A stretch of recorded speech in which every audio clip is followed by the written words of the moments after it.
लाठी उसकी है ना, आवाज नहीं आती। द्रौपदी माँ है, और माँ तो माँ है, माँ तो ममता की मूर्ति है। ऐसी माँ को आइए हम नमस्कार करते हैं।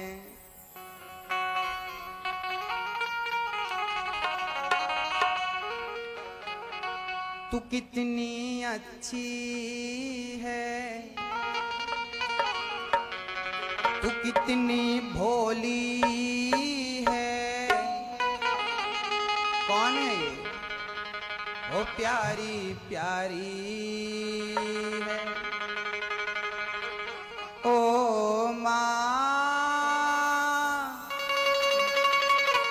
ओ माँ, ओ माँ, प्यारी माँ, तो कितनी अच्छी है, तो कितनी भोली है, प्यारी प्यारी है। ओ माँ, ओ माँ,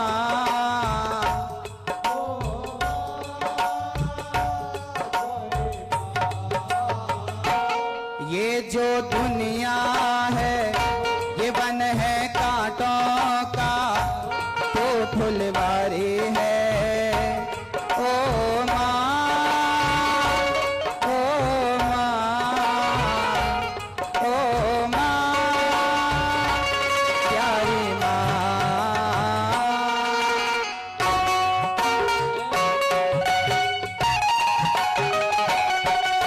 अपनी माँ को याद करिए, प्रेम से ताली हाथ उठा के। हरि बोल, जय हो।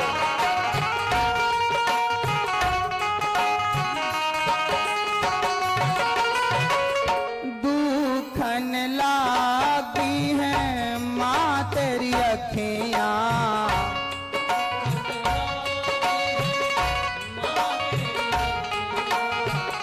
दुखन लागी है माँ तेरी अखियाँ।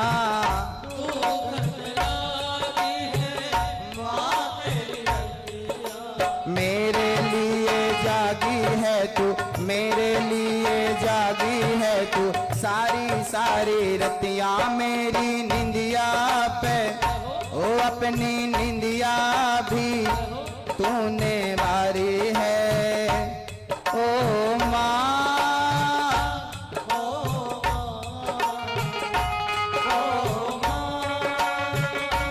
प्यारी माँ।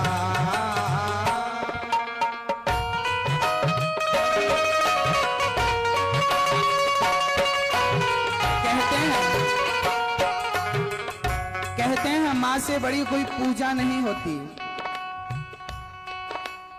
कहते हैं माँ से बड़ी कोई पूजा नहीं होती, माँ से बड़ी कोई भक्ति नहीं होती, और माँ से बड़ा कोई भगवान नहीं होता। आज मैं एक माँ से मिलने गया था सुबह।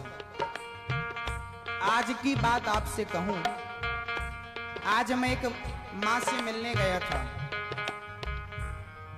जानते हैं उनके 5 बेटे हैं, 5 बेटे हैं, लेकिन वो बूढ़ी माँ अकेली एक घर में रहती है। मुझे बड़ा आश्चर्य हुआ। उन्होंने मुझे बुलाया था कि मैं आपको एक बार देखना चाहती हूँ, आपसे एक बार मिलना चाहती हूँ। मैं गया मिलने के लिए। उन्होंने हृदय से लगाया। 5 बेटे हैं पर खुद बना के खाती है। मैंने पूछा, माँ तेरे बेटे नहीं आते? आते हैं। ये कहने के लिए आते हैं कि तुम वृंदावन चली जाओ। ये कहने के लिए आते हैं कि ये घर मेरे नाम कर दो। 5 बहुएं हैं, लेकिन बूढ़ी माँ को देखने नहीं जाते। 5 बहुएं हैं, चाहे तो 1-1 महीना रखें, 2-2 महीने रखें। क्या हालत हो जाती है वृद्धों की। क्या गुजरती होगी उस माँ पर जब 5-5 बच्चों को अपनी गोद में बिठा करके खिलाया होगा। आज वही बड़े हो गए तो एक एक रोटी को तरस रही है। वाह। जब आप अपने सास ससुर की सेवा नहीं कर सकते, जब आप वृद्धों को पानी नहीं पिला सकते, तो भगवान को जल चढ़ाते हो तो क्या वो जल स्वीकार करेगा? कितनी बड़ी हैवानियत है ये। कहते हैं भगवान की दुआ कभी खाली नहीं जाती। भगवान की कहते हैं माँ की दुआ कभी खाली नहीं जाती, और ये बात भगवान से भी टाली नहीं जाती। बर्तन मांज करके 4 बच्चों का पेट भर देती है वो माँ, पर 4 बच्चों से एक माँ पाली नहीं जाती। अभी तक मैं ये बात कहता था, आज देख लिया। जिस माँ की पूजा करना चाहिए, जिस माँ की आरती उतारना चाहिए, आज वो माँ परेशान है। वाह, धिक्कार है ऐसे बच्चों को। श्रवण, क्या कहां श्रवण थे और कहां आज का पुत्र है। वाह। माँ की आरती उतारो, मंदिर मत जाओ, पहले माँ की आरती उतारो। समय बचे तो मंदिर जाओ, क्योंकि माँ ही भगवान है। लेके पूजा की थाली, जोत मन की जगाली, तेरी आरती उतारूं भोली माँ। तू जो दे दे सहारा, सुख जीवन का सारा, तेरे चरणों पे वारूं भोली माँ।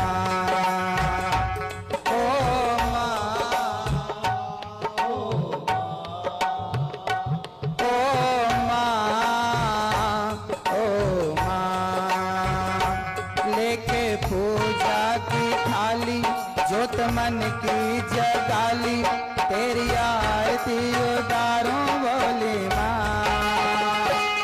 तू जो दे दे सहारा, सुख जीवन का सारा, तेरे चरणों पे वारूं भोली माँ।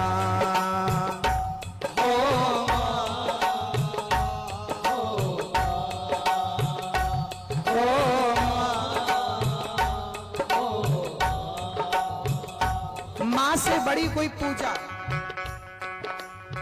आद्य शंकराचार्य जी अपनी माँ से कहते हैं, माँ मैं सन्यास लेना चाहता हूँ। माँ बेहोश होके गिर गई, मूर्छित हो गई। बेटा तू चला जाएगा, मैं किसके भरोसे रहूंगी। तब आद्य शंकराचार्य जी ने एक नाटक किया। एक दिन नदी नहाने गए, माँ सामने कपड़े धुल रही थी, वो नहा रहे थे। तभी आद्य शंकराचार्य जी का पांव मगर ने पकड़ लिया और वो गहरे में चले गए। माँ बचाओ, मैं डूब गया। माँ दौड़ पड़ी, लाल क्या हुआ? अरे राम, रो रही, बचाओ भैया बचाओ। क्या करे? तब आद्य शंकराचार्य जी ने कहा, माँ यदि तू मुझे सन्यास की आज्ञा दे देगी तो ये मुझे छोड़ देगा। जानती हो माँ ने देर नहीं लगाई। हाँ हाँ, मैं तुझे सन्यास की आज्ञा देती हूँ, जा तू सन्यास ले लेना। तुरंत बाहर आ गए। माँ के चरणों में प्रणाम किया और जाने लगे। माँ ने कहा, बेटा तू जा रहा है और कभी तेरी जरूरत पड़ी तो? तब आद्य शंकराचार्य जी ने कहा था, माँ कभी भी तू मुझे याद करेगी तो तेरा बेटा तेरे सामने खड़ा होगा। आद्य शंकराचार्य जी भारत के कोने कोने में जाकर धर्म की ध्वजा लहरा रहे थे, लेकिन माँ को जब स्मरण हुआ तो वो सन्यासी अपनी माँ के सामने खड़ा है। तो सन्यासी भी अपने माँ का ऋण नहीं चुका सका, तो ये और मैं आप क्या ऋण चुकाएंगे? माँ भगवान होती है, इसलिए अपनी माँ को याद करो और अपनी माँ की सेवा, अपनी सासू माँ की सेवा, अपने बुजुर्गों का सम्मान करिए। दोनों हाथ उठा के प्रेम से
अपना नहीं तुझे सुख दुख कोई, अपना नहीं तुझे सुख दुख कोई। माँ का अपना कोई सुख नहीं है। और माँ मांगती है तो बच्चों के लिए। कितनी बड़ी ममता है माँ की। वो अपने लिए कभी नहीं मांगती। वो माँ जिसकी बहू पानी नहीं दे रही है, बेटा पानी नहीं दे रहे हैं, वो माँ भी ये बार बार कह रही थी कि मेरे बेटे सुखी रहे, मेरी बहुएं सुखी रहे, मेरी पोती सुखी रहे, मेरा पोता सुखी रहे। वाह हे ईश्वर, इतनी ममता। अरे लात खा करके यदि प्यार करने की क्षमता किसी के अंदर है तो केवल माँ के अंदर है। लात खा के भी प्यार कर सकती है इस दुनिया में, उसका नाम है माँ, दूसरा नहीं। इसलिए जब माँ ये कह दे कि भगवान मेरे बेटे जैसा सबको बेटा देना, तब बेटे का होना सफल हो जाता है। और माँ कहे कि मेरा बेटा बड़ा दुष्ट है, तो ये बेटे का सबसे बड़ा दुर्भाग्य है। खुशियों का दिन आया है, जो मांगा वो पाया है। आज मुझे मेरी माँ ने बेटा कह के बुलाया। मेरी माँ, मेरी माँ, माँ, मेरी माँ,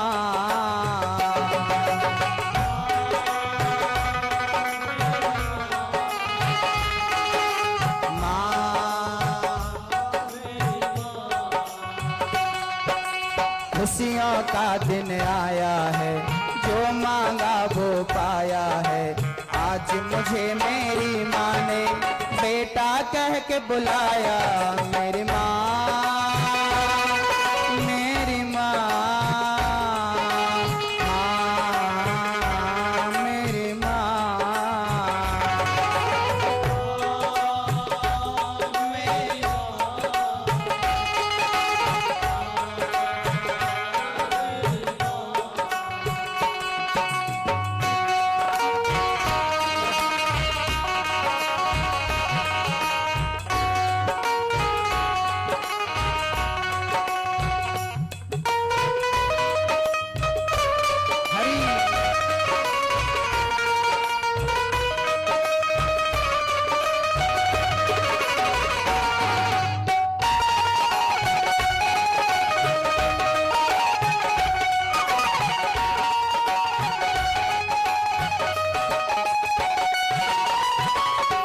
माँ बच्चों की जान होती है।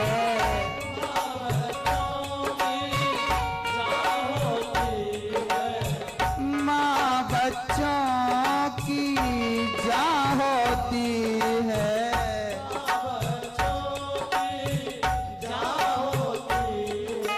वो होते हैं किस्मत वाले, वो होते हैं किस्मत वाले, जिनकी माँ होती है कितनी सुंदर है, कितनी शीतल है, प्यारी प्यारी है।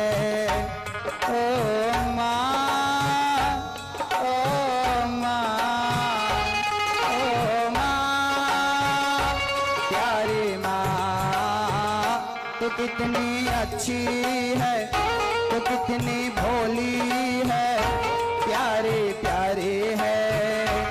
ओ माँ, ओ माँ, प्यारी माँ।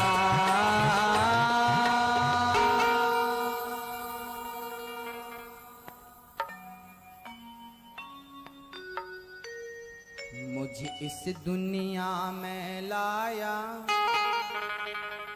मुझे बोल न चलना सिखाया। ओ मात पिता तुम्हें वंदन, मैंने किस्मत से तुम्हें पाया। ओ मात पिता तुम्हें वंदन, मैंने किस्मत से तुम्हें पाया। पूजा है तुझको पूजेंगे हरदम, माँ के ही अर्पण है ये मेरा जीवन। मेरी माँ एक मंदिर है और ममता पूजा है। एक वो ही भगवन है और कोई न दूजा है। ये मेरी कहानी है, प्यारी जिंदगानी है। आज हूँ मैं जो कुछ भी, मेहरबानी तेरी है। पूजा है तुझको पूजेंगे हरदम, माँ के ही अर्पण है ये मेरा जीवन। माँ भक्तों, इसलिए हमने वृंदावन में एक वृद्धाश्रम बनाने का मन बनाया है। इसलिए हमारे अंदर भगवान ने प्रेरणा की कि तुम वृंदावन में एक वृद्धाश्रम बनाओ। और उस माँ ने हमसे यही कहा कि बेटा हमें जल्दी से यहाँ से ले चलो, हमें जल्दी से यहाँ से ले चलो।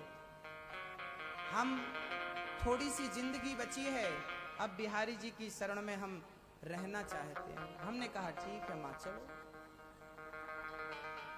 ये वृंदावन में जो वृद्धाश्रम बन रहा है ना, जिन बच्चों को अपने माँ बाप की याद नहीं आती, ऐसे माँ बाप के लिए ये आश्रम बन रहा है, जहाँ पर हम वृद्धों की सेवा, किसी को एक माता पिता नसीब होते हैं, लेकिन मेरा भाग्य बहुत धन्य है कि मुझे हजारों माता पिता का प्यार मिलता है, हजारों वृद्धों की सेवा करने का सौभाग्य मिलेगा। इससे बड़ा सौभाग्यशाली मैं क्या।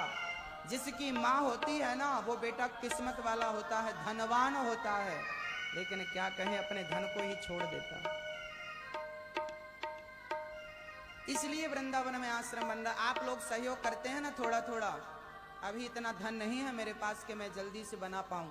थोड़ा थोड़ा धन आप लोग सहयोग करेंगे तो ऐसे वृद्धों की सेवा के लिए जल्दी से एक इमारत तैयार होगी और वहाँ हम अपने वृद्धों के लिए, माता पिता के लिए वहाँ रहने की, खाने की सारी व्यवस्थाएं करेंगे। जब तक जिंदगी है तब तक यही करना है। अब सोच लिया है, ठान लिया है, आगे हर इच्छा।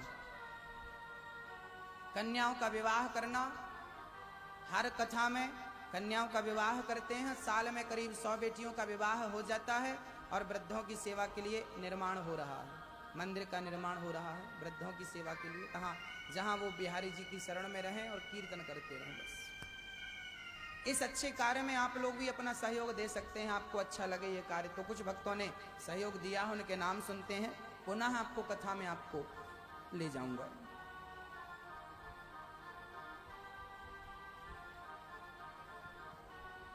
वृंदावन बिहारी लाल की। जैसा कि आप लोगों ने सुना, महाराज श्री द्वारा संचालित श्री गौ गौरी गोपाल सेवा संस्था है। इस संस्था द्वारा महाराज श्री द्वारा दीनहीन, असहाय, गरीब परिवार की कन्याओं का विवाह किया जाता है। उन कन्याओं को आभूषण, घर में उपयोग आने वाली अनेक वस्तुएं देकर उन्हें विदा किया जाता है। श्री धाम वृंदावन में श्री राधा कृष्ण भगवान का मंदिर निर्माण, वृद्धाश्रम निर्माण हेतु कुछ दानदाताओं ने हमारी संस्था में दान दिया है। श्री फूलचंद्र व्यापारी, ये कानपुर के रहने वाले हैं। इन्होंने वृद्धाश्रम के लिए 5100 रुपए दान दिया है। जोरदार तालियों से इनका स्वागत करें। श्री रेखा सचान कानपुर से हैं। इन्होंने गरीब कन्याओं के विवाह के लिए 2100 रुपए दान दिया है। जोरदार तालियों से इनका भी स्वागत करें। श्री गया प्रसाद जी, ये दिल्ली के रहने वाले हैं। इन्होंने मंदिर निर्माण के हेतु 1100 रुपए दान दिया है। जोरदार तालियों से इनका भी स्वागत है।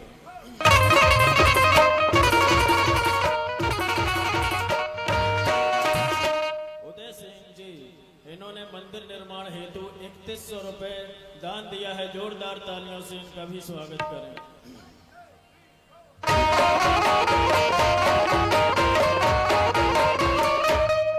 श्री शिव प्रसाद तिवारी जी यहाँ दिल्ली के रहने वाले हैं, साइकिल की दुकान है। इन्होंने कन्या के विवाह के लिए 1100 रुपए दान दिए हैं। जोरदार तालियों से इनका भी स्वागत।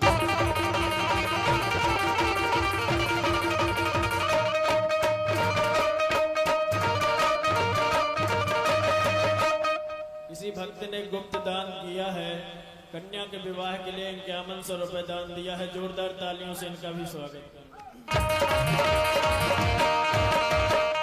श्री अनिल कुमार चोपड़ा जी, इन्होंने कन्या के विवाह के लिए 2100 रुपए दान दिया है। जोरदार तालियों से इनका भी स्वागत करें।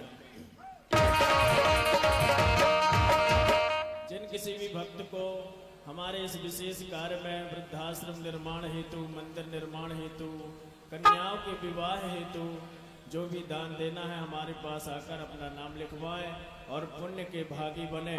बोलो वृंदावन बिहारी लाल की जय हो।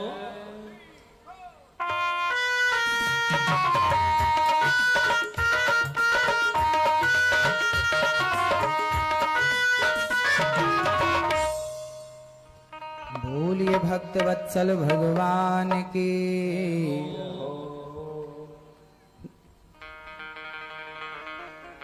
द्रौपदी ने कह दिया कि इसे छोड़ दो अश्वत्थामा को। भगवान से पूछा क्या करें, तब भगवान ने निर्णय दिया, ब्रह्मबंधुर्न हन्तव्य आततायी बधार्हणः मयैवो भयमाम्नातं परिपाह्यनुशासनम्। ब्राह्मण को कभी मारना नहीं चाहिए, आताताई को छोड़ना नहीं चाहिए। जाति का ब्राह्मण है, कर्मों से आताताई है, इसलिए मार भी दो, छोड़ भी दो। क्या करें? अश्वत्थामा के मस्तक पर मणि थी, निकाल करके अर्जुन ने धक्के मार करके निकाल दिया। अपने से बड़ों का अपमान कर देना ही उन्हें मार देने के बराबर होता है। निकाल फेंका बाहर। अब प्रतिशोध की भावना प्रकट हो गई कि अब मैं बदला लूंगा। अश्वत्थामा ने बदले की भावना से उत्तरा के गर्भ को नष्ट करने के लिए बाण चला दिया। उत्तरा दौड़ी दौड़ी कृष्ण के चरणों में आकर बोली, पाहि पाहि महायोगिन देवदेव जगत्पते नान्यं त्वद्भयं पश्ये यत्र मृत्युः परस्परम्। उत्तरा चरणों में गिर पड़ी, गोविंद द्वारिकाधीश मुझे बचा लो, देखो मुझे मारने के लिए अश्वत्थामा ने ब्रह्मास्त्र चला दिया। बच्चे ने जन्म नहीं लिया, उदर में है, और बाण चलाया। भगवान ने छोटा सा रूप बनाया और उत्तरा के गर्भ में प्रवेश कर गए। उत्तरा के गर्भ की रक्षा भगवान ने की और वापस आए, उत्तरा को विदा किया। अब भगवान द्वारिका जाने की तैयारी कर रहे थे। कुंती बुआ सामने हाथ जोड़कर खड़ी हो गई, श्याम सुंदर हमें छोड़कर मत जाइए, हमें छोड़कर मत जाइए, हम आपसे आज कुछ मांगना चाहती हैं। हाँ हाँ बुआ मांगो, क्या चाहती हो? कुंती बुआ बोली, श्याम सुंदर कुछ ज्यादा नहीं चाहती, बस प्रार्थना करती हैं कि हमें विपत्ति दे दो, हमें दुख दे दो। कुंती बुआ ने आज भगवान से जानते हो क्या मांगा? दुख मांगा। बुआ जब से आपने होश संभाला है दुख ही दुख पाया और आज फिर हमसे दुख मांगती हो। कह दिया कुंती बुआ ने, गोविंद जब जब जीवन में सुख आया तब तब हमने तुमको अपने से दूर पाया और जब जब दुख आया तब तब हमने आपको अपने करीब पाया। अब आप ही बताइए सुख का क्या करें? जिस सुख में कृष्ण हमसे दूर है उस सुख का क्या करेंगे? अरे लाख गुना अच्छा दुख है, कम से कम आप तो करीब हो। ऐसे सुख पर पत्थर पड़े जो राम हृदय से जाए, ऐसे सुख पर पत्थर पड़े जो कृष्ण हृदय से जाए। बलिहारी बा दुख की जो पल पल नाम जपाए। हमें सुख नहीं, हमें दुख चाहिए। जानते हैं दुख में ज्यादा स्मरण होता है भगवान का, इसलिए दुख जरूरी है। भगवान से प्रार्थना करिए कि प्रभु हमें सुख में रखो या दुख में रखो, लेकिन हम आपका स्मरण करते रहें, बस इतनी कृपा बनाए रखना। इतनी कृपा बनी रहे, हमें और कुछ नहीं चाहिए। बस प्रार्थना है, एक छोटी सी निवेदन है। कुंती बुआ तो कहती हैं अब तो हमें दुख ही चाहिए। मैया जी, कुंती बुआ दुख क्यों मांगती हैं? कन्हैया ने बोला दुख ही पाया, लाक्षागृह में बंद करके कौरवों ने आप पर आग लगा दी, आपकी बेटी का तिरस्कार किया, आपको 12 वर्ष के लिए वनवास, 1 वर्ष के लिए अज्ञातवास के लिए भेज दिया। माँ, जब से होश संभाला आपने दुख ही पाया, फिर भी दुख मांगती हो। कन्हैया क्या करूं, अब तो दुख में ही रहने की आदत हो गई, क्योंकि इस दुख में मैं तुझे अपने करीब देखती हूं। भक्तों, सुख के आदि मत बनना। सुख आए तो ज्यादा भजन करना, समृद्धि आए तो और ज्यादा भजन करना। हम उल्टा करते हैं, दुख आता है तो भजन करना शुरू कर देते हैं, सुख आता है अब तो सुखी हो गए ना। ज्यादा सुख है, ज्यादा भजन करो, क्योंकि उसकी ज्यादा कृपा हुई तो ज्यादा भजन। और रही सुख दुख की बात, तो संसार का नाम ही दुखालय है। यहाँ दुख तो सबको आते हैं मैया जी। संसार एक नदिया है, एक किनारा सुख है, एक किनारा दुख है। तो सुख में रहो या दुख में रहो, भगवान का भजन करते रहो। ये मत कहो कि अब दुख आया अब हम भजन नहीं। भगवान, मेरी माँ, भगवान से प्रेम करो तो भगवान से प्रेम में कोई स्वार्थ ना हो, क्योंकि स्वार्थ होगा तो आपको नास्तिक बना देगा। भक्ति में यदि स्वार्थ प्रवेश किया तो आप तुरंत नास्तिक बन जाएंगे। उदाहरण से समझिए, एक मैया दिल्ली की वैष्णव देवी गई, वैष्णव देवी, हे वैष्णव देवी माँ, ओ माँ हमारा बेटा बीमार है, बड़ी कृपा करो माँ, बड़ी कृपा करो बेटा। लो भैया, वैष्णव देवी गई चल करके, माँ वैष्णव ने कृपा की, बेटा स्वस्थ हो गया। वाह, ओ बड़ी चमत्कारी वैष्णव देवी, सब जाया करो, वैष्णव देवी बड़ी चमत्कारी है। अगले साल फिर बेटा बीमार पड़ा, फिर चलो सीधा वैष्णो देवी, चलो चलो। वो वैष्णो देवी पहुंची, माँ माँ बेटा फिर बीमार पड़ा। लौट के आई, तब तक बेटा सीताराम। अरे क्या धरा वैष्णव देवी में? कुछ नहीं है, सब फालतू की बातें, कुछ नहीं रखा वैष्णव देवी में। क्या किया, बेटा चला गया हमारा, गए तो थे वैष्णो देवी के पास। लो अब नहीं करेंगे पूजा पाठ, कोई पूजा नहीं, कोई पाठ नहीं, कोई मंदिर नहीं। क्या किया? लो भैया, बन गए ना नास्तिक। क्यों बन गए? क्योंकि आपकी भक्ति में स्वार्थ था। आप भगवान से अपना काम बनवाना चाहते थे। ये क्यों नहीं सोचते थे कि तेरा बेटा तो उसी दिन मरने वाला था जब तू पहली बार गई। तेरे आस्था के कारण वैष्णो देवी ने कम से कम साल भर और तेरे को तेरा बेटा दे दिया। जो दिया उसका एहसान नहीं है।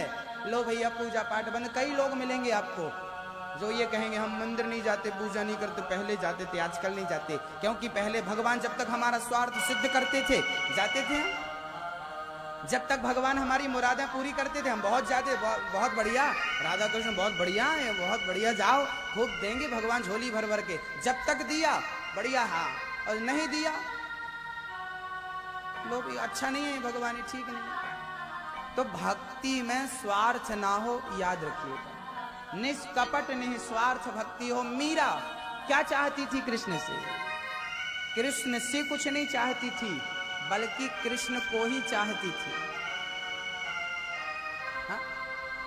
सच्ची पत्नी कौन है? एक पत्नी वो है जो पति से चाहती है। क्या चाहती है? मेरा पति मुझे सोना दे, मेरा पति मुझे बंगला दे, मेरा पति मुझे मेरे जन्मदिन में, मेरी सालगिरह में ये गिफ्ट करे, वो फलाना दे। पत्नी चाहती है। एक पत्नी है जो पति से चाहती है और एक पत्नी है जो पति को चाहती है। कौन सी अच्छी है? पति से चाहने वाली के पति को चाहने वाली? एक बेटा है जो माँ से चाहता है, एक बेटा है जो माँ को चाहता है। कौन सा बढ़िया है? एक भक्त है जो भगवान से चाहता है, एक भक्त है जो भगवान को चाहता है। आप कौन से वाले हो देख लेना। भगवान को चाहना और भगवान से चाहना अंतर है। अंतर है, आपको दिखाई पड़ रहा है? बहुत अंतर है। तो भगवान को चाहने वाली कौन थी? मीरा थी, नरसिंह मेहता थे, तुलसीदास से कबीरदास जी, रैदास भक्त, तमाम गुरु नानक देव आदि आदि तमाम भक्त भगवान को चाहने वाले। और आजकल अधिकांश भगवान से चाहते, तुमको हमारा काम बनाओ बस। ये थर्ड क्वालिटी की भक्ति है। ये कोई भक्ति है? भगवान से भी अपना काम बनवाते, इतना स्वार्थी हो गए इंसान ना। मंदिर जाया करो भगवान के, लेकिन निष्काम होकर जाया करो, कोई कामना नहीं। वो भी सोचता होगा भिखमंगों की भीड़ लगी रहती है, जब देखो तब मांगना, जब देखो तब मांगना। मांगने मत जाओ, जाओ दर्शन करो। आज हम भगवान का दर्शन करने आए, कोई कामना नहीं। जिस दिन निष्काम होकर दर्शन करने जाओगे, उस दिन सारी कामनाएं अपने आप पूरी हो जाएंगी। और जिस दिन कामना लेकर जाएंगे, देख लेगा स्वार्थी है, जितना पुण्य उतना फल देके विदा कर देगा। 100 रुपए का काम किया है, 1 घंटे काम किया, 1 घंटे की मजदूरी ये रखो। 16 सोमवार का व्रत किया, 16 सोमवार का हिसाब किताब पकड़ो जाओ।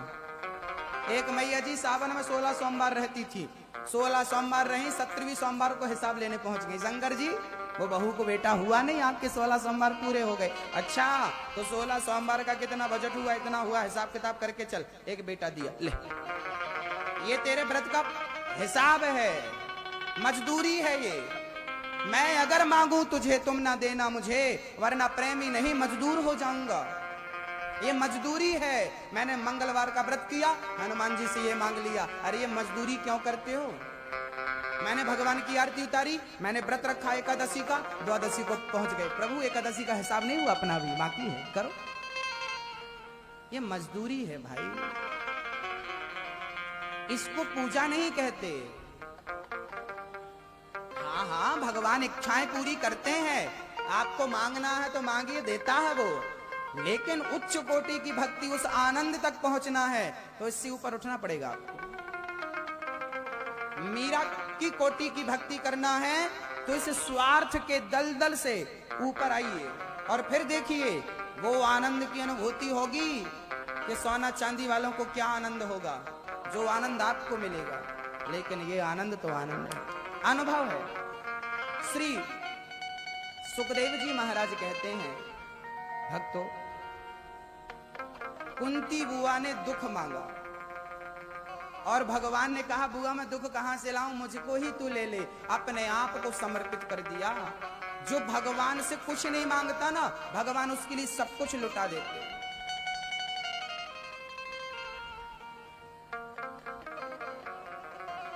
भक्ति तो ऐसी है। एक भक्त था, वो रात को सोता था ना, तो उसे सपने में भगवान आते थे, और दिन में जहां देखे भगवान नजर आए। हाँ, तेरा मेरा सांवरे ऐसा नाता है, तेरा मेरा सांवरे ऐसा नाता है। दिन हो चाहे रात हो, तेरा सपना आता है। अब तो दिन में भी सोने का मन करता है, दिन में भी सो जाते हैं हम। क्यों? क्योंकि विश्वास है कि आएंगे। कौन कौन चाहता है कि मेरे सपने में भगवान आए? उठाइए दोनों हाथ।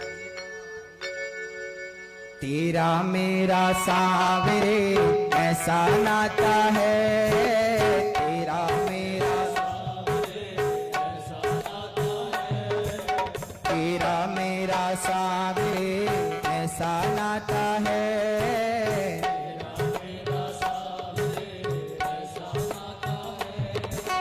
दिन हो चाहे रात हो, तेरा सपना आता है। सपना आता है। दिन हो चाहे रात हो, तेरा सपना आता है।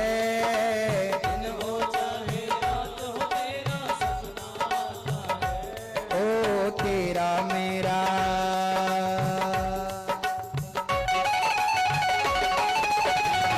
राधे।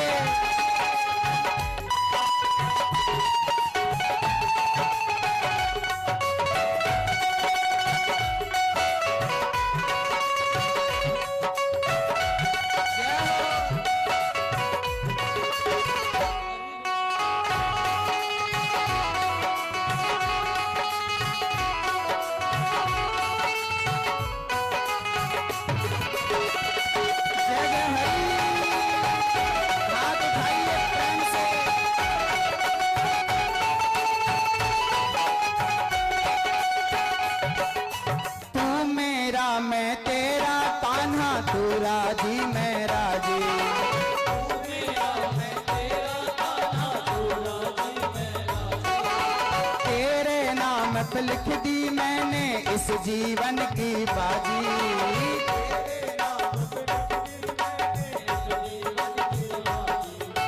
तू मेरा मैं तेरा कान्हा, तू राजी मैं राजी।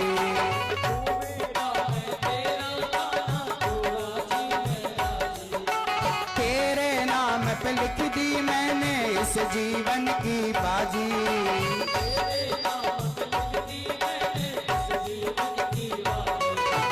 ना जाने तू कैसा कैसा खेल रचाता है, ना जाने तू कैसा कैसा खेल रचाता है। ना जाने तू कैसा कैसा खेल रचाता है, ना जाने तू कैसा कैसा खेल रचाता है। दिन हो चाहे रात हो तेरा सपना आता है, दिन हो चाहे रात हो तेरा सपना आता है। ओ तेरा मेरा सांवरे ऐसा नाता है, तेरा मेरा सांवरे ऐसा नाता है।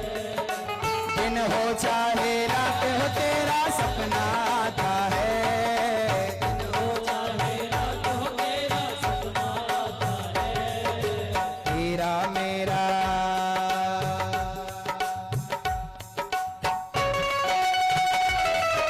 हरि बोल।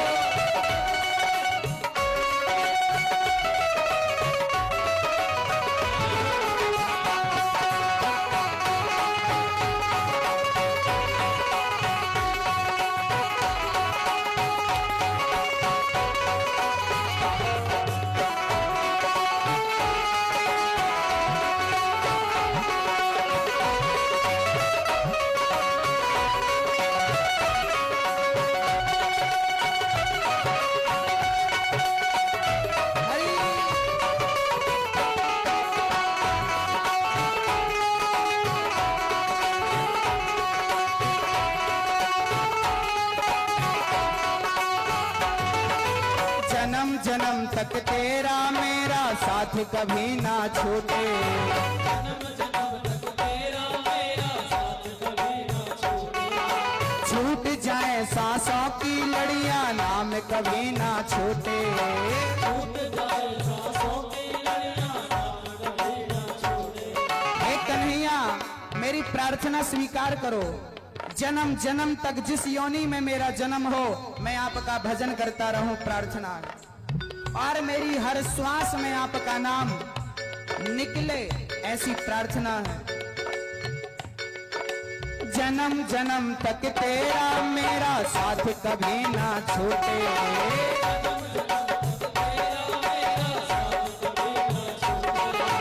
छूट जाए सांसों की लड़ियां नाम कभी ना छूटे।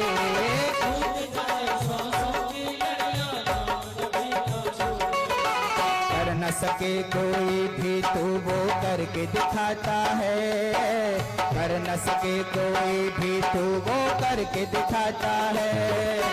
दिन हो चाहे रात हो तेरा सपना आता है,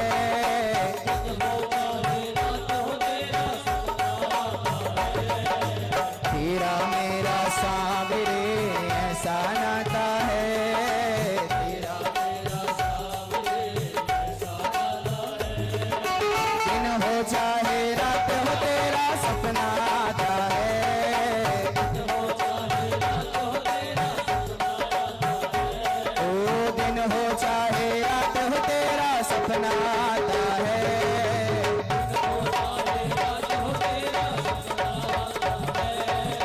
तेरा मेरा सांवरे ऐसा नाता है,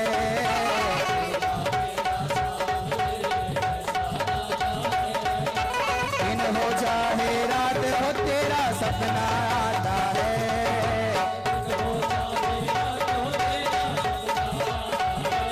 ओ दिन हो चाहे रात हो तेरा सपना आता है, दिन हो चाहे रात हो तेरा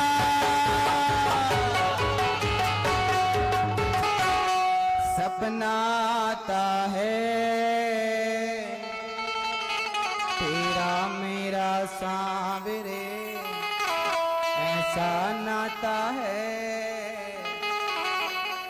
दिन हो चाहे रात हो तेरा सपना आता है।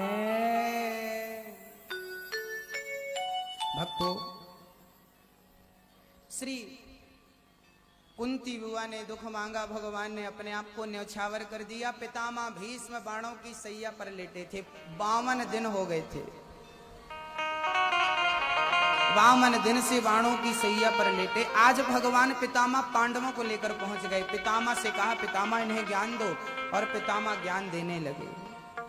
पितामह कह रहे हैं, बुरा मत देखना, बुरा मत सुनना।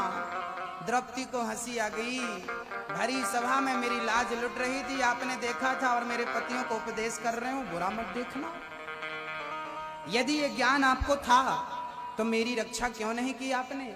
पितामह की आंखों में आंसू आ गए। बेटी, मैंने जीवन में कोई पाप नहीं किया, केवल इन आंखों से तीरे चीर को खींचते हुए देखा है, यही मैंने अपराध किया है, यही अपराध किया है। याद रखना भक्तों, पापों का दंड तो पितामह जैसों को मिला है।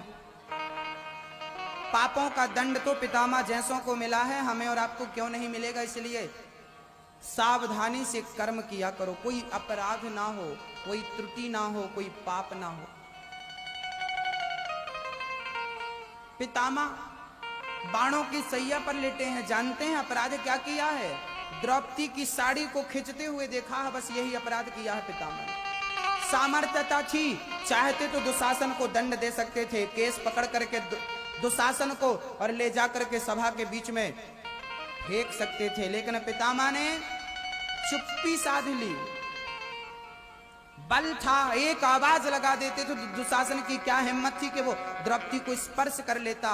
लेकिन चुपचाप सामर्थ्यता होकर भी जब हम चुप रहते हैं, तब द्रौपदी जैसी बेटियों की इज्जत लुटती है। गांधारी जैसी माएं अपने आंख में जब पट्टी लगा लेती हैं, तब महाभारत जैसे युद्ध का जन्म होता है। गांधारी ने आंखों में पट्टी ना लगाई होती तो महाभारत कभी ना होता। जुआ ना खेला जाता सभा में तो महाभारत कभी नहीं होता। द्रौपदी का अपमान ना किया होता सभा में तो महाभारत कभी ना होता। अरे पितामह ने चुप्पी तोड़ दी होती तो महाभारत कभी ना होता। पर हानि तो होके रहे। चुपचाप पितामह, बाणों की सैया मिली इस अपराध से। इनसे अच्छा तो जटायु था, कम से कम बोला तो सही। रावण सीता को चुरा कर ले जा रहा था, जटायु ने क्या किया? अरे रावण, खड़ा हो जा, मेरी बेटी को तूने स्पर्श किया, तेरे दोनों हाथ काट दूंगा। चले गए जटायु और पंख का जो प्रहार किया, रावण धराशायी हो गया। सीता को बचाया जटायु ने। बाद में रावण को होश आया और जटायु ने रावण ने जटायु के दोनों पंख कृपाण से काट दिए। राम राम कहता हुआ जटायु जमीन में आकर गिर पड़ा। जमीन में गिर पड़ा, जटायु मर गए, अलग सब्जेक्ट है, लेकिन कम से कम नारी की रक्षा के लिए आवाज तो लगाई। पितामह की तरह चुप्पी साध कर तो नहीं बैठे। कम से कम ये सबक तो बने हमारे लिए। जटायु हमारे लिए उदाहरण है, हमारे लिए सबक है कि चुपचाप बैठने से अच्छा है धर्म की रक्षा करो। जटायु गिर पड़े नीचे। किसी ने जटायु से कहा, जटायु अभी तक तो तेरे पंख थे, तू राम के पास चला जाता, अब तो पंख नहीं है, तू राम के पास कैसे जाएगा? जटायु ने बड़ा प्यारा जवाब दिया, बोले जब पंख थे तो जिम्मेदारी मेरी थी राम के पास जाने की, अब तो पंख ही नहीं है, अब तो जिम्मेदारी राम की है मेरे पास आने की। कितना विश्वास है। जिम्मेदारी अब उनकी है। निर्बल के बलराम सुनेरी मैंने, निर्बल के बलराम। जिसका बल है उसके भगवान नहीं, जो निर्बल हो चुका उसके भगवान। भक्तों, पितामह का अंतिम संस्कार किया, उनके प्राण निकले हैं, अंतिम संस्कार हुआ। भगवान अब द्वारिका गए हैं, स्वागत हुआ है। यहां विदुर जी ने धृतराष्ट्र और गांधारी को ज्ञान दिया। वाह धृतराष्ट्र वाह, जिन पांडवों को मारना तुम चाहते थे आज उन्हीं का दिया हुआ टुकड़ा खा रहे हो, तुम्हें लज्जा नहीं आ रही है? निकलो घर से।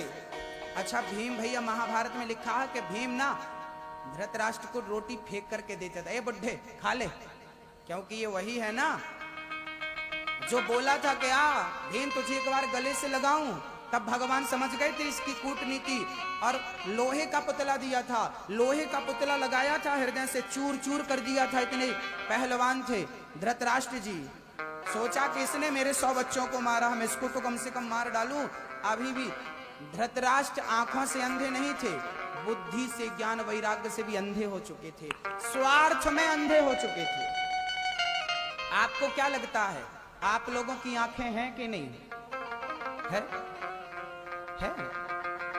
ऐसा नहीं है कि जिनकी आंखें फूटी हैं उनको अंधा कहते हैं ना, 2-2 आंखें जिनकी हैं सही सलामत उन्हें भी अंधा कहते हैं। कामांध स्त्री के प्रेम में जो बेटे माता पिता की सेवा नहीं करते, पत्नी का कहना मानते हैं, वो अंधे ही तो हैं, कामांध हैं। पत्नी के सारों पर नाच रहे हैं, मम्मी पापा की सेवा नहीं करते हैं, ये अंधे ही तो हैं। क्या कहेंगे, आंख वाला कहेंगे? वाह, ये अंधे हैं, कामांध हैं, नारी के प्यार में पागल हैं, ये अंधे हैं। और एक अंधा और है, क्रोधांध। कहते हैं जब क्रोध आता है ना तो व्यक्ति क्या हो जाता है, अंधा हो जाता है। जब लोभ आता है तो व्यक्ति, हाँ, जब बंटवारा होता है 2 भाइयों का तो क्या क्या मिल जाए लड़ बैठते हैं, फिर वो अंधे हो गए, ना भाई देख रहे हैं ना पिता देख रहे हैं, लड़ाई चालू। ये अंधे ही तो हैं, ये अंधे हैं। इनसे अच्छे तो सूरदास जी थे जिनकी ये थे ही नहीं। सूरदास जी रोज बिहारी जी का दर्शन करने जाते थे वृंदावन। किसी ने कहा आपकी तो आंखें फूटी हैं, आप क्यों आते हैं दर्शन करने के लिए? तब क्या जवाब दिया था सूरदास जी ने, भैया मेरी आंखें फूटी हैं, बिहारी जी की आंखें थोड़ी ही फूटी हैं। मैं अंधा हूं, मेरा बिहारी जी थोड़ी अंधा है, और मैं उसे देख भी कहां पाता हूं। यदि मेरी आंखें होती तो जिनकी आंखें हैं क्या ये देख पा रहे हैं? क्या आपको भगवान नजर आ रहे हैं? आपको भी पत्थर नजर आ रहा है, आपको भी बीवी बच्चे पैसा नजर आ रहा है, तो ये आंख होते हुए भी अंधे हैं। और सूरदास जी बिना आंख के भी आंख वाले थे। देख लो कितना अंतर है। कौन सी आंख चाहिए? ये आंख नहीं, यहां जो आंखें हैं ज्ञान और वैराग्य की आंख, भक्ति की आंख, जब तक ये नेत्र नहीं खुलेंगे तब तक ईश्वर का साक्षात्कार असंभव है। इन आंखों से, चर्म चक्षुओं से, ये चर्म चक्षु है, ये दिव्य चक्षु है, इनका खुलना जरूरी है। ज्ञान वैराग्य भक्ति, भक्तो पितामह का संस्कार है। धृतराष्ट्र गांधारी इतने जो ज्ञान विदुर जी ने दिया उसी को कहते हैं विदुर नीति।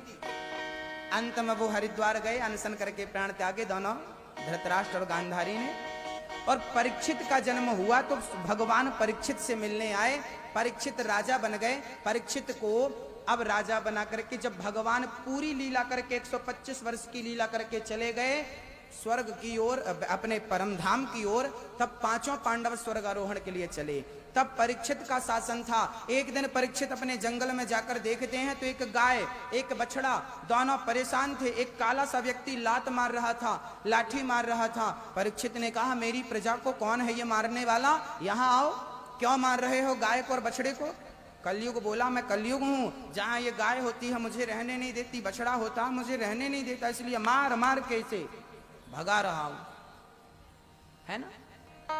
जहां गाय होती है ना वहां कलयुग नहीं होता, इसलिए गाय की पूजा करना, गाय की सेवा करना, गौशाला में जाया करो, चारा डाला करो, नहीं तो कलयुग दबोच लेगा, नाश कर देगा कलयुग। राजा परीक्षित ने तलवार निकाली, अभी तुझे मारूंगा, तूने गाय पर अत्याचार क्यों किया? कलयुग चरणों में गिर पड़ा, महाराज मैं बड़ा अपराधी हूं पर मुझ में एक अच्छाई है, 1000 बुराइयां हैं पर एक अच्छाई है। क्या अच्छाई है?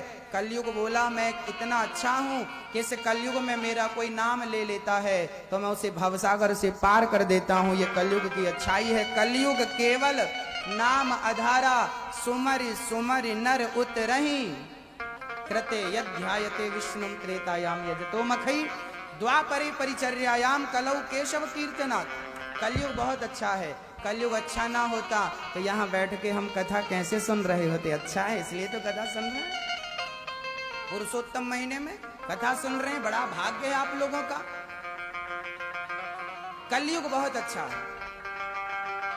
सतयुग त्रेता द्वापर में जो गति यज्ञ करने से, पूजा करने से, पाठ करने से मिलती है, कलयुग में वही गति नाम जपने से मिल जाती है, नाम लेने से। इसलिए काम करते रहो, नाम जपते रहो।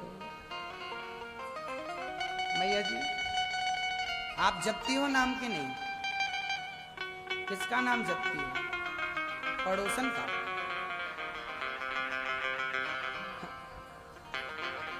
बहू सासू माँ का नाम जपती है, सासू माँ बहू का नाम जपती है। जहां बैठेगी चर्चा, और भक्त तो जहां बैठेगा भगवान की चर्चा, जहां बैठेगा मेरे राम ऐसे, मेरे कृष्ण ऐसे, मेरे कृष्ण की लीला, वो सब बोलता रहेगा राम के बारे में, सुने ना सुने मस्त। कलयुग को 4 स्थान दिए परीक्षित ने। चलो तुम्हारी अच्छाई को मध्य नजर रखते हुए हम रहने को 4 कमरे दे रहे हैं। कहां कहां रहता कलयुग? द्यूतम पानम स्त्रियः सूना। कलयुग 4 जगह रहता है। आपके दिल्ली में है, जनकपुरी में होएगा, देख लो आप। कहां कहां कलयुग है? कलयुग का पहला ठिकाना मैया जी द्यूतम, जुआ। जहां जुआ होता है ना मैया, वहां कलयुग होता है। ओ पीछे वाली मैया, अरे थोड़ा ध्यान दो मेरी माँ, गप मत लड़ाओ। कलयुग का पहला ठिकाना द्यूतम, जुआ। जहां जुआ है घोर कलयुग है। आपके यहां खेलता कोई जुआ? आपके यहां? आपके यहां सबसे ज्यादा पार्कों में आपने देखा होगा बुढ़ों को बैठा हुआ। जितने एक्सपायरी डेट वाले हैं सब बैठे हैं पार्क में।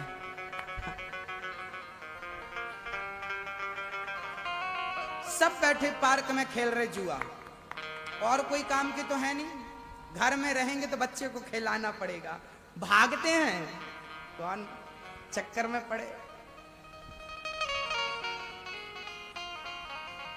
पार्क में बैठे एक दादाजी जुआ खेल रहे थे। हमने कहा दादाजी बुढ़ापा आ गया, बच्चों को क्या संस्कार देंगे आप जुआ खेलेंगे तो बच्चों के संस्कार बिगड़ेंगे। हमारे दादाजी जुआ खेलते हैं, हम भी जुआ खेलेंगे, आप जुआ मत खेलिए। अरे महाराज जी जुआ नहीं है, टाइम पास है। हमने कर लो, इस उम्र में भी टाइम पास कर रहे हो, अब आप क्या टाइम पास करोगे? अब तो टाइम खुद आपको पास करने वाला है।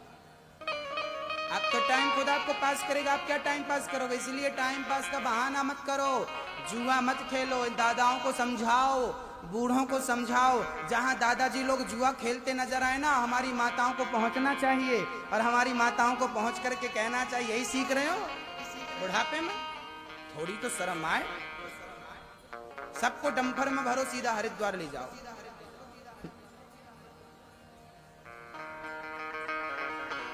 ये यहां रहेंगे तो संस्कार बिगाड़ेंगे। देखो कथा में नहीं आते, जुआ खेलते रहते, तो ये बच्चों के संस्कार बिगाड़ रहे हैं। हम लोग झाड़ू लगा के जाते, ये फिर कचरा फैला देते हैं। लोग कहते हैं कथाएं बहुत होती है पर असर कुछ नहीं होता, क्योंकि कथा 7 दिन होती है और पार्क में जुआ 12 महीने होता है। तो 12 महीने वाले का असर ज्यादा होगा कि 7 दिन वाले का असर ज्यादा होगा? सुनना हम लोगों को पड़ती है इनके कारण। इसलिए जुआ जड़ से बंद करो।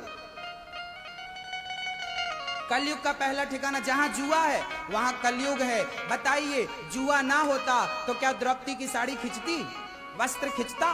क्या उसकी लाज लुटती? क्या उसे निर्वस्त्र करने की कोई सोचता? जुआ ही कारण था। महाभारत का जुआ ही कारण था। कौरवों के 12 वर्ष के वनवास, 1 वर्ष के अज्ञात का जुआ ही कारण था। मेरी माँ, ये कौरवों का सर्वनाश कर सकता है तो हमारा और आपका क्या नहीं करेगा? इसलिए जुआ से बचिए, बच्चों को बचाइए। कलयुग भ्रष्ट कर देता है बुद्धि। कलयुग का पहला ठिकाना जुआ, दूसरा ठिकाना पानम। पानम बोले तो झूम बराबर झूम शराबी, झूम बराबर झूम। किसी ने कहा जब पिया है तो बराबर कैसे झूमेगा? कलयुग का दूसरा ठिकाना शराब है। जहां शराब है वहां कलयुग है। इसलिए भक्तों हाथ जोड़ विनती करूं, सुनियो चित्त लगाए, दास आ गया शरण में। शरण में आ गया मैं आपकी, ये कहने के लिए कि अब शराब छोड़ दो, अब शराब छोड़ दो, क्योंकि शराब से आपका कोई फायदा नहीं, आपके परिवार का और आपका नुकसान है। पैर में कुल्हाड़ी मारना ही शराब पीना है। इसलिए अपने बच्चों को थोड़ा समझाओ मेरी माँ, संस्कार दो। संस्कार के सूत्र में बंध जाएंगे ना तो वहां से छूट जाएंगे, और यहाँ नहीं बंध पाए तो वहां बंध जाएंगे। इसलिए बच्चों को कथाओं में लाया करो और बच्चों को सीख दिया करो। मैं शराब की बात किससे करूं, यहाँ एक भी शराबी नहीं है, हैं दो चार क्या? ये माताएं बैठी हैं तो ये तो पीती नहीं है। बंबई की माताएं जरूर पीती हैं, ऐसा मैंने सुना है। दिल्ली में भी पीती हैं, भगवान जाने, में कोई मिला नहीं। पर बंबई के बारे में सुना है कि वहां की माताएं बहुत पीती हैं। एक राक्षसी तो पी के मर गई,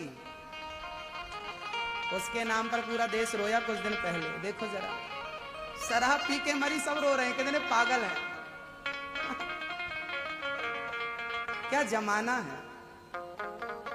उसी दिन शंकराचार्य जी का निधन हुआ था, उनकी खबर न्यूज वालों ने नहीं दिखाई थी कि आज हमारे देश के एक शंकराचार्य भी शांत हो गए। उनके बारे में आपको जानकारी भी नहीं है, और राक्षसी के बारे में सबको पता। जाओ, घोर कलयुग, शराब पी रहे हैं लोग और मर रहे हैं, तो दुनिया शोक करने जा रही है, उनके मरने में जनाजे में जा रही है। वाह, घोर कलयुग। अरे किसी महापुरुष के साथ जाओ, उसके जनाजे में, उसकी अर्थी, उसकी डोली में, देखो पुण्य मिलेगा। क्या कहें अब, क्या कहें। देखो मंदिर में शाम का टाइम है, आरती हो रही है, घंटा घंटी बजाने वाले भी लोग नहीं है यहाँ, और शराब की दुकानों में जाकर देखो भीड़ लगी है, बारों में जाकर के देखो नाचने गाने वालों की भी भीड़ लगी होगी, छोरा छोरियों की। क्या जमाना है, और क्या ये माता पिता सावधान नहीं है, इसलिए बच्चे बिगड़ गए। संस्कार की कमी हो गई, इसलिए बच्चे बिगड़ गए मेरी माँ। इसलिए हमारा देश, इसलिए कलयुग आ गया। लोग कहते हैं कलयुग है, अरे कलयुग को दोष मत दो, कलयुग इतना भी बुरा नहीं है जितना बुरा तुमने इसे कर रखा है। इतना भी बुरा नहीं है कलयुग। इस कलयुग में ही आद्य शंकराचार्य भय हैं, इस कलयुग में ही स्वामी विवेकानंद है, इस कलयुग में ही श्री तुलसीदास जी, कबीरदास जी, सूरदास जी, रैदास, कितने भक्तों का ये कलयुग में ही तो थे। आज भी कलयुग है, उनके जमाने में भी कलयुग था, लेकिन ऐसा कलयुग नहीं था। कलयुग का दोष नहीं है, हमारी विचारधारा का दोष है। जहां शराब है वहां कलह है, वहां नाश है। इसलिए शराब मत पीना, शराब पियोगे तो नाश नहीं होगा, सर्वनाश की व्यवस्था है। हाँ, एक सज्जन गाड़ी खरीद के लाए, रख दिया घर में, बस पहुंचते जा रहे हैं। हमने कहा चलाया करो। अरे महाराज जी पेट्रोल बड़ा महंगा हो गया, कैसे चलाएं? हमने कहा मिट्टी का तेल डालो, केरोसिन, घासलेट डालो। अरे तेल डालेंगे तो इंजन बैठ जाएगा। दूसरे दिन वही आदमी शराब पी करके पड़ा था। मैंने कहा क्यों रे? गाड़ी में मिट्टी का तेल नहीं डालता। मिट्टी का तेल समझ रहे हो ना, मिट्टी का तेल, घासलेट, केरोसिन, कुछ भी समझो। हमने कहा गाड़ी में तूने मिट्टी का तेल इसलिए नहीं डाला कि इंजन ना बैठ जाए। अरे पागल, उसका इंजन बैठता तो बन भी जाता, पर शराब पी करके तूने जो शरीर का इंजन बिठाला है, ये एक बार बिगड़ जाएगा तो कोई बनाने वाला नहीं है। 80,000 की गाड़ी खरीदता है, उसकी वैल्यू है तेरे जीवन में, पर अनमोल शरीर जो परमात्मा ने दिया है उसकी कोई कीमत नहीं है। यही तो दुर्भाग्य है मनुष्य का। शराब त्याग दो। एक सज्जन मेरे पास आए, बोले महाराज जी आप भी पियो। हमने कहा क्या? बोले अभी अंगूर की निकाली, ताजी ताजी पियो। हमने कहा पियेंगे तो क्या होगा? बोले 12 घंटे ऐसी मस्ती चढ़ेगी, उतारी नहीं उतरेगी। हमने कहा अच्छा, फिर 12 घंटे बाद क्या करेंगे? बोले 12 घंटे बाद एक पैक और चढ़ा लेना, फिर चढ़ जाएगी। हमने कहा यार तेरी वाली ना 12 घंटे चढ़ती है, एक हमारे पास भी है जो एक बार चढ़ा लो ना तो उतरती नहीं है। बोले कौन सी वाली है? होगी ज्यादा महंगी। हमने कहा बहुत महंगी नहीं, बहुत सस्ती है। कौन सी वाली? हमने कहा जाम पर जाम पीने से क्या फायदा, रात बीती उतर जाएगी। अरे हरि नाम का जाम पी ले बंदे, तेरी जिंदगी सुधर जाएगी। राम नाम का प्याला पी, तेरी जिंदगी सुधर जाएगी। है कोई आप में से शराब पीने वाला? हो तो हाथ उठाओ। कोई नहीं। यहाँ कहाँ आएगा भगवान के दरबार में? हाँ। लोग पीते हैं पी पी के गिरते, शराबी भी गिरता है और भक्त भी गिरता है। अंतर इतना होता है, शराबी किसी गंदी नाली में जाकर गिरता है और भक्त तो भगवान के चरणों में जाकर के गिरता है। लोग पीते हैं पी पी के गिरते, हम तो पीते हैं गिरते नहीं हैं। क्यों भाई? हम तो पीते हैं, हम